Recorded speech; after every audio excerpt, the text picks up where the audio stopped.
மக்களிடையே நமக்கு இருக்கிற செல்வாக்கை வைத்தும் கடந்த காலங்களில் நடந்த தேர்தல்களின் போது நம்மால் அவர்களுக்கு எவ்வளவு வாக்கு பரிமாற்றம் நிகழ்ந்திருக்கிறது என்கிற கணக்கீடுகளின் மூலம் நமக்கு இடங்களை அவர்கள் பேரம் பேசி 10, 12, 9, 8 என்று தருகிறார்கள். மூப்பனார் 5 MP தந்தார். எனக்கு அரசியல் தெரியாது, 3 வேண்டான்னு போய் கொடுத்துட்டேன். நான் எப்பேற்பட்ட ஆளா இருப்பேன் பாருங்க. 5 MP தொகுதி கொடுத்தார். நான் இப்போ அரசு ஊழியராக இருந்தேன். எனக்கு வேண்டாம், என் கட்சியில் இருக்கிற தோழர்கள் தான் நான் நிறுத்த போறேன்னு சொன்னேன்.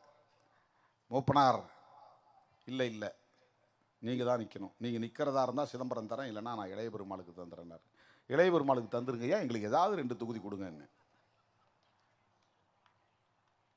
அப்புறம் என்ன பேசி முடிவு பண்ணாங்க தெரியல. நீங்கள் தான் நிற்கணும் அப்படின்னா நீங்கள் அரசு பணியை ராஜினாமா பண்ணணும், அது பண்ணுறது ரொம்ப சிரமம், என் மேலே ஒரு என்கொயரி நடந்துக்கிட்டு இருக்குதுன்னு நான் சொன்னேன்.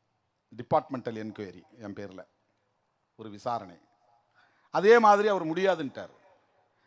வந்து நான் சொன்ன சந்தோஷமா, இல்லைங்க என்னால் முடியாது, ரிசைன் பண்ண முடியாதுன்னு. என்ன காரணம் நான் இது மாதிரி சொன்னேன். உடனே ஹோம் செக்ரட்டரி ஃபோன் போட்டு அவர் ரிசர்வேஷனை உடனே வாங்கிட்டு ஆளை அனுப்புங்கன்ட்டார். ஆர்டர் தான் போட்டார். அடுத்த 10வது நிமிஷம் எனக்கு அங்கேருந்து ஃபோன் வருது. யோ என்னையா, என்ன இப்படி பண்ணிட்டீங்க, வாங்க வந்து வாங்கிட்டு போங்க. கவலையோடு போய் ரிசைனேஷன் வாங்கிட்டு வந்தார். ரிசைனேஷன் வாங்கின தேதி என்ன தெரியுமா? ஆகஸ்ட் 17, 1999.